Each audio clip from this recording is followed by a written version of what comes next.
Let's have a conversation. What's happening, everybody? Good evening. I just finished watching the latest episode of BB Can. I liked the episode. I would say that I liked the episode more than I think the last episode that I remember seeing last week. But again, that was days ago. We're going from Thursday to Tuesday. Friday, Saturday, Sunday, Monday, Tuesday. Yeah, we got like 5 days that go by between episodes.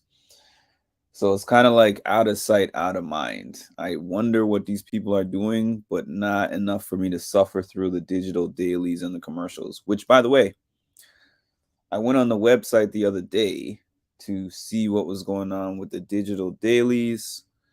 And it looks like the first couple of days were like 2.5 hours. And the ones that I saw that were put up recently are more like 1.5 hours. Much less than the 2.5 hours and 2 hours and 14 minutes or whatever it was that it started with. So it looks like things are getting shorter, they're getting lazier. If we were taking them at face value and it was really a move to protect the mental health of the house guests, I guess you can protect the mental health at the expense of the fans being much less interested in the show. I would love to find out what the BB Can ratings have been so far. Matter of fact, I might Google it. I'm going to see if I can find anything on the BB Can season 11 ratings. Well, I'll look this up later. If I can find somewhere reputable that has information on the ratings, that's because that's just a point of interest for me.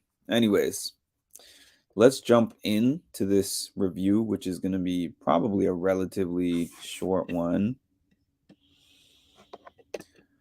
The Zach show continues.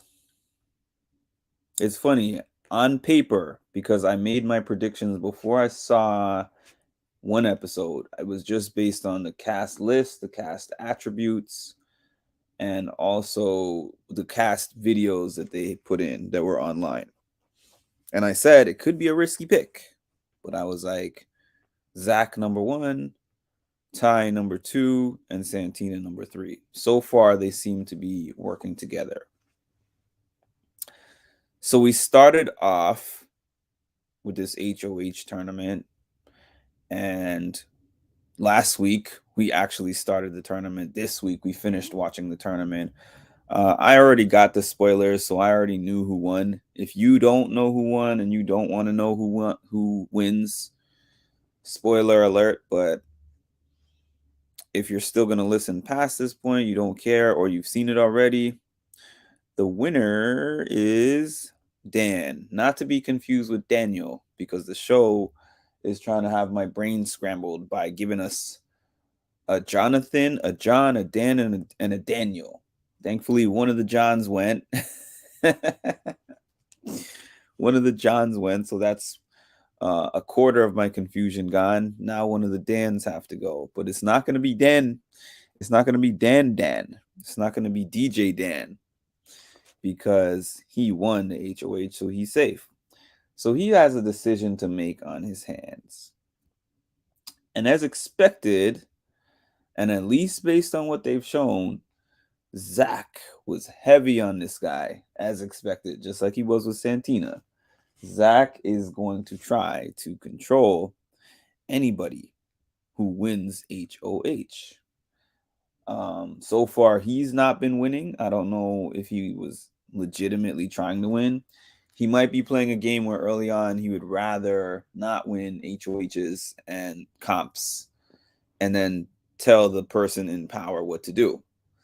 So when Santina won HOH, Santina was somebody who was actually working with his side of the house. So that was one thing. But this week, he got somebody who's kind of in the middle-ish, which is Dan. So Dan is not necessarily on his side, but he's been talking to Dan, so he feels like he at least has the potential to sway Dan in a direction.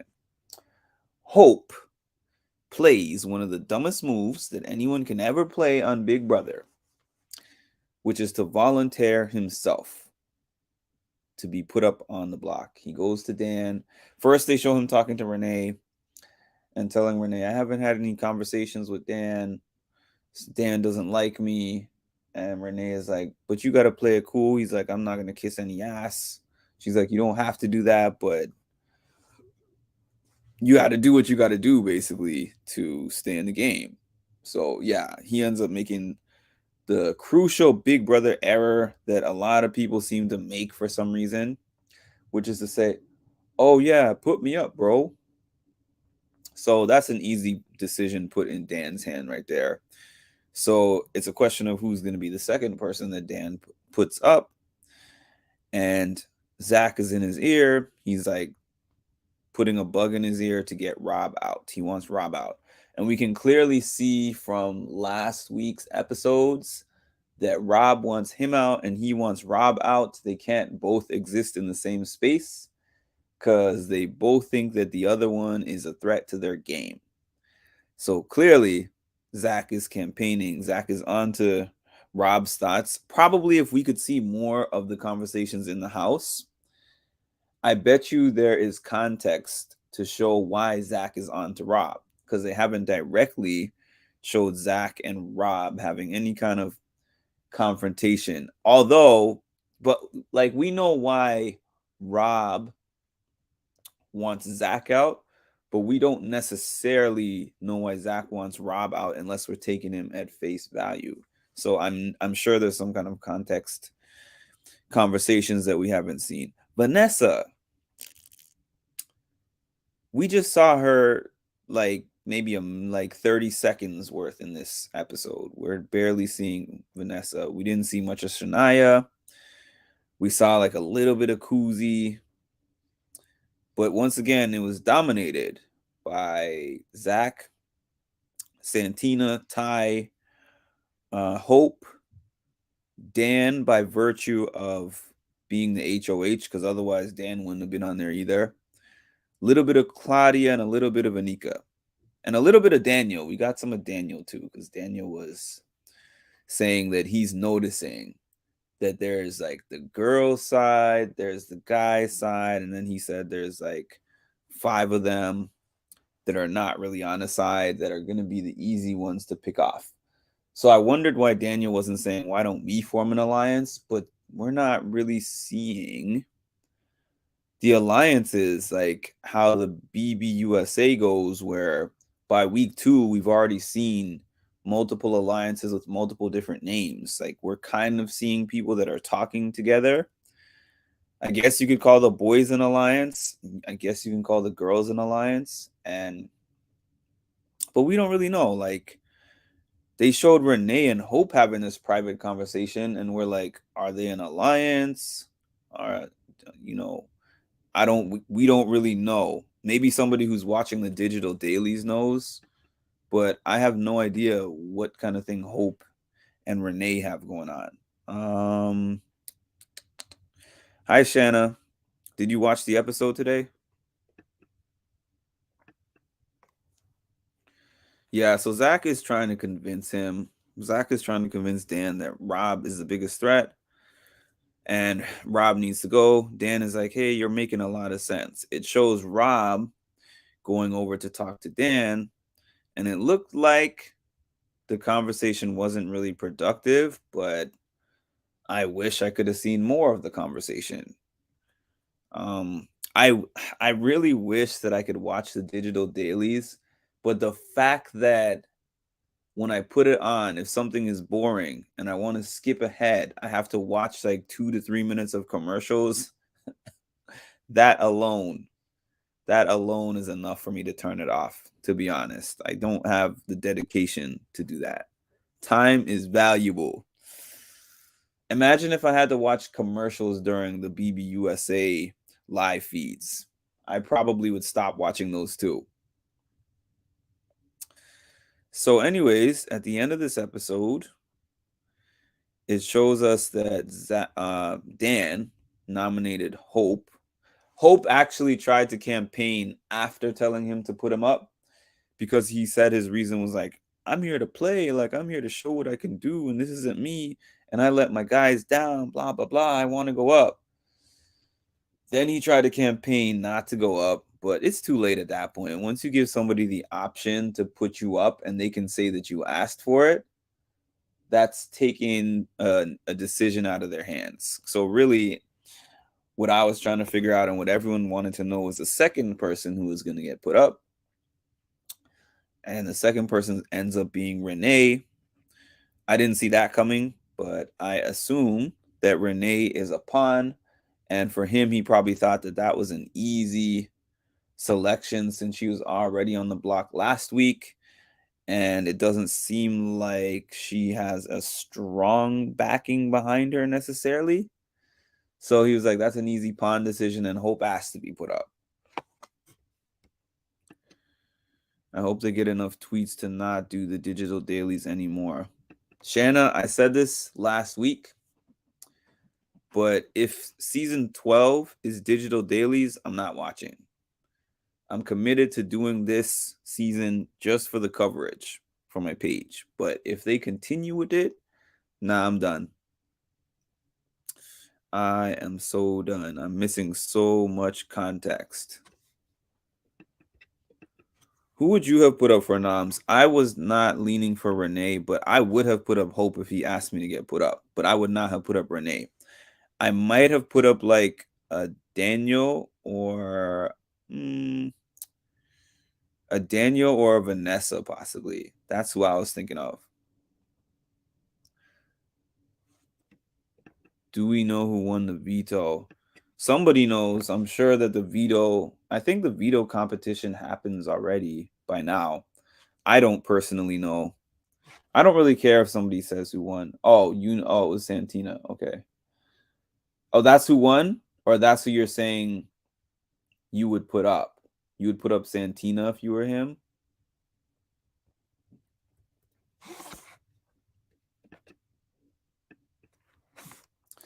Yeah, Santina. I feel like with the type of game that Santina's playing, well, I guess she's kind of going for like the Taylor type of role. I compared her to what Taylor was to the season last year in a way, because it's like she wants to attach herself to the strong guys and make it to the end, which is, it could be good and it could be risky, but the way that the games have been going so far, they're more physical oriented. So the guys, it's more geared towards the guys winning. And if the guys are winning, well, I guess it would be smart because the guys are going to keep her safe and knock off most of the other girls. Now, what would be interesting is if they start knocking off girls and there's not many girls left, would Zach and Ty keep working with Santina and keep Santina safe, or would they stick to the guys over her? I don't know.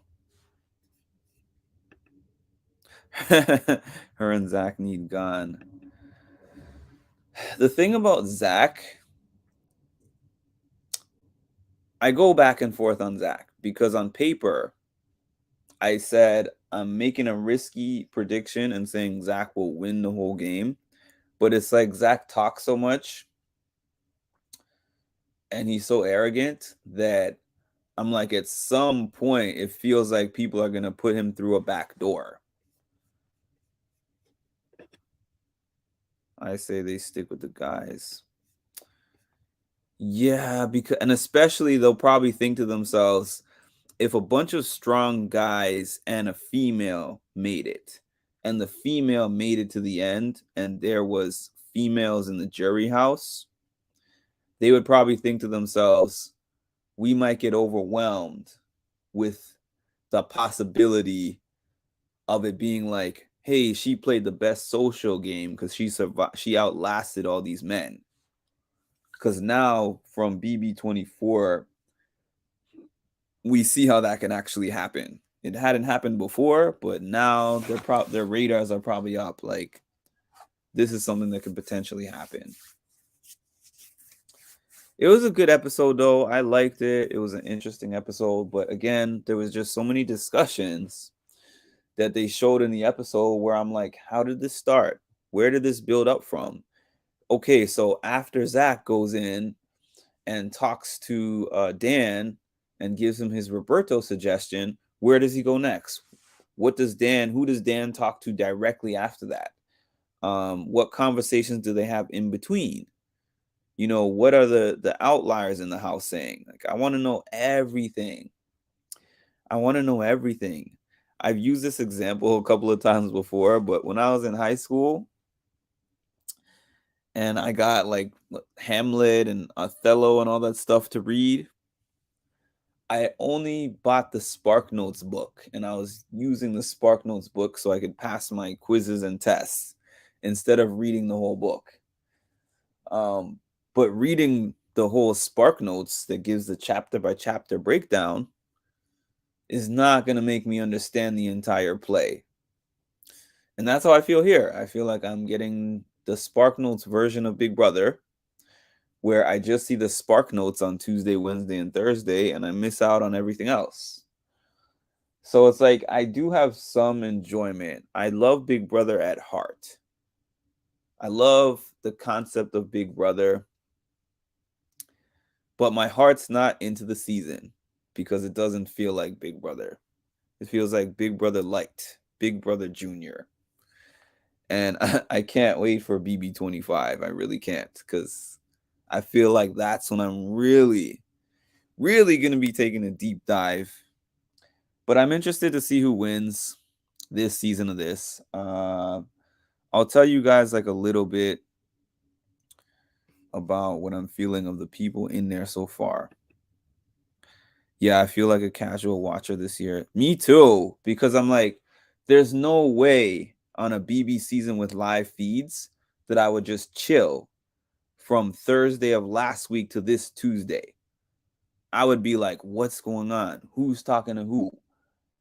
Where is that? What direction is the house going? Who won the HOH? Who won the veto? Like, you asking me who won the veto, I could find out easily. I could just hop on Twitter and check, because there's probably some kind of spoiler Twitter pages that are gonna post that stuff. But I'm not super interested. Like, I'm a little interested, but I'm not that interested. So out of who's there, I'm just gonna kind of run down them really quick. Anika, I'm not terribly sure. Anika, they're not showing her much in the edits, but she seems to be kind of a middle person. Claudia, I'm not really sure about her either. I forgot to mention that it showed her and Ty, where it seems like she was saying they like each other personally, but they don't necessarily trust each other in the game. That's what it sounded like she was saying. Daniel, he hasn't done too much yet, but he did seem to be onto something by talking about the division that he sees in the house, which seems to be pretty correct, with the exception of putting Zach and Rob in the same group, because Zach and Rob want each other out. Dan seems to be in a decent spot. Hope is a train wreck. People told me they thought he was playing around or like playing the game by downplaying himself last week, but no, I think he's an actual train wreck. Jonathan is really smart, because it seems like Jonathan just has everything pegged down, and he knows how to be strategically silent, unlike the rest of them, because it doesn't seem like he's on anyone's radar, but he does have ideas of what he wants to happen in the house. He had an idea. He said he had a gut feeling about his boy being a target, his boy Rob being a target, and he also said he has a feeling that Zach is pulling those strings. Said, I like Anika, and yeah, poor Hope. Yeah, he got the idea that Zach is pulling the strings. Kuzi, I don't know what to think yet, but I like Kuzi. Roberto, Rob. I don't know. He might be in trouble. I'm not sure. I think he's playing a decent game, but the thing is, this season they're starting to split into halves. So the only way for like Rob and Jonathan to counter that would probably be to team up with the other outliers, like Daniel, um, Vanessa, Kuzi. I want to say Shania is a little bit of an outlier as well. Like those people, those middle of the fence people, if they all teamed up, they could probably take Zach out in a backdoor. But if they don't team up, they don't have the numbers. It's just going to be based on which of the other two halves wins. I mean, I know that at some point it's a possibility that Jonathan or Rob, if he ends up staying around, could win a competition and shake things up. But they just have less odds by not being in a big alliance. Not that I like big alliances, but that's kind of how this is forming out. Where are we at here? Okay, Renee. Renee's on the block. Renee does seem to have a good social game, though, because I've seen her in quite a few important sounding conversations. Santina, I already talked about. Shania, I don't. After I saw her crying over Rob, like so early into the game, I was like, she's not here to win. I don't dislike her or anything, but she's not really in the game like that. Ty, I think, is in a decent position. The thing that might end up shooting him in the foot is his loyalty to Zach and Zach's big mouth that goes around the house and, writes all these checks to everybody in the house. And it could be like a guilty by association type of thing as time goes on. But for now, I think he's in a good spot. And I said this before, I think Zach serves as his shield. Because it's like Zach will always be a bigger target than Ty. The only thing that would be risky for Ty is if Zach ever decided to turn on him, which Zach is a politician. I see Zach like a politician in the house, and Zach would do whatever he needs to do to save himself. I could see Zach pulling a whole Michael from BB24 speech if him and Ty were next to each other on the block. Kuzi is my number one. Ty needs to get away from Zach and Claudia. And who else? Okay, so two more people. Vanessa. I like Vanessa. I don't see much of her. They don't show much of her. She's an outlier, kind of like Karen was on season 5. And lastly, Zach, who I talked about at length in the beginning, but I'll give another quick summary. He's a dangerous player, but he's always, for me, a stone throw away from either making a power move or being backdoored out the house because he talks so much and he does so much. He doesn't know how to lay low. He doesn't know how to stay low key. And he just there's just too much going on with him for me to like. He's too high of a threat level guy. The only dangerous thing is if they let him stick in there like how they let Kevin stick in there on season 5, and then it just gets to a point and then he maybe starts winning some comps or something, and next thing you know, like he just wins his way out. I don't know. And I feel like he can talk his way out of a lot of things too, as he's been doing. Like, how is he convincing any HOH that he's not the biggest threat in the house? That's what I'm curious to know. I know they're thinking like, okay, he doesn't win comps, but it's not like he can't win comps. He could. I'm not saying that he's a comp beast, but it's not like it's out of the realm of possibility for him to win a comp. And socially, man, he seems to be a snake charmer. He's doing a lot. I think he's trying to make good TV, such a salesman. And what's her name? Santina kept saying that to him. I don't remember if she said it to him or if she was saying that to the diary room. I think she said it to him, that he's a good salesman. So they know that.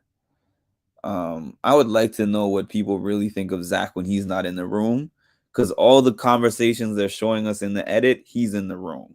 So we don't really know what they think of him one way or another. But anyways, y'all, that's my breakdown of today's episode. I don't know if I'll be here for Wednesday's episode, but I will definitely be here for Thursday's Elim. Just to let everyone know, I said that I will not necessarily be covering every Tuesday and Wednesday, but I will make it an aim that I cover eviction night on Thursdays.